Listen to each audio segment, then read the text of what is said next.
Take note of the thoughts that you have, and this will tell you exactly who's talking to you. Let's break bread. So this is 2 Corinthians chapter 10, verse 3 through 5. And it says, For we walk in the flesh, for though we walk in the flesh, we do not war after the flesh.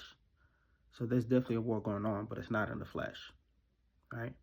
For the weapons of our warfare are not carnal, meaning fleshly, right? But mighty through God, to the pulling down of strongholds. So it's not a physical thing, right?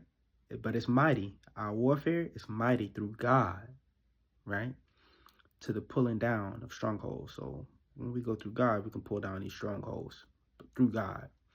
How do we do that, right? Remember, we were talking about thoughts. Verse 5 says, casting down imaginations. Imaginations are obviously thoughts, right?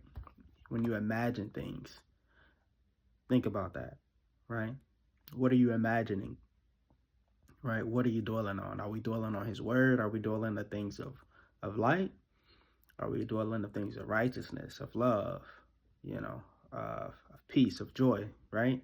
Are we dwelling on those things, or of lying, enviness, or covetousness, right? Lust, right? What are we thinking, right? What's going on in our mind? What are we imagining? Continuing on in the verse, it says, and every high thing. So that's in regards to, position, every high thing, right? So obviously we're not talking about things on the lower plane, right? Higher. So every high thing, right? That exalteth itself against the knowledge of God. So casting down imaginations and every high thing that exalted itself against the knowledge of God. So whatever that is that, these thoughts are, if it's not of God, or if it's coming against that, the knowledge of God, then we know that we should cast it down, right? And bring it to captivity, every thought to the obedience of Christ.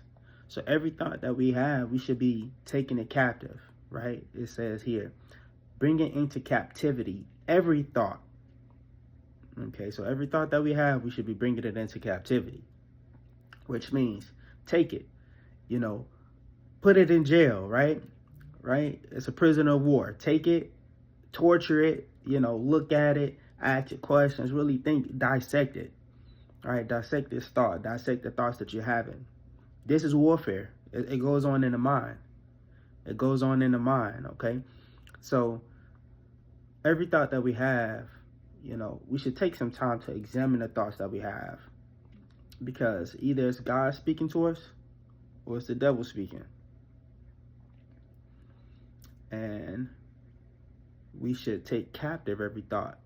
And not only do we take it captive, but it says to the obedience of Christ.